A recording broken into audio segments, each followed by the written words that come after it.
All right, they call Thomas Sowell the conscience of the conservative movement today, and what he sees the president doing on potential trade war talk, well, it's unconscionable. Take a look at it. The president, as you know, is trying to extract concessions from those who he says have been dumping steel and aluminum on our shores, and they're responding in kind now, threatening a tit-for-tat action that could go global. Now, I know you have called these not so much tariffs, but trade-offs back and forth.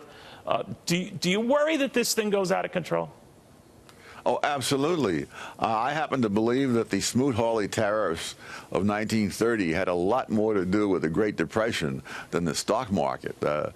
Unemployment was nowhere near as low the first year after the stock market as it was in the first 5 months after those tariffs went in.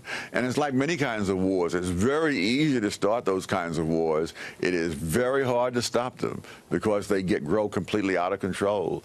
The idea that we have to have a budget surplus that's better than a deficit is completely contrary to what all the evidence shows. During the Great Depression of the 1930s, we had trade surpluses. It didn't do us a bit of good.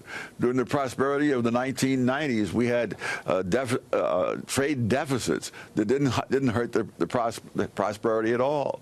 This is a number that there's less to it than meets the eye. All right, well, that would be news to the president, who's made it a cause celeb. Do you think it's a mistake that he focuses so much on the countries with whom we have a trade deficit or industries that are? Go ahead. Conceivably, a catastrophic mistake depends on how far he wants to push it, in defiance of what more experienced people around him may be telling him. You know, the reason why I kept echoing that theme with you, I've been reading a lot of the European press, the English versions that I get, and a lot of them have been saying, almost to a publication, the president is unleashing something he might regret. You seem to agree. You can't control it. You start it and you can't stop it, and that's the bad part. If this is something he could put in, and after a month or two he sees it's not working, he'd stop it. No, by that time it's acquired a life of its own. Other countries will already be taking their retaliatory measures, and the net result is that all the countries put together are going to lose because they'll cut down the total volume of international trade as they did in the 1930s.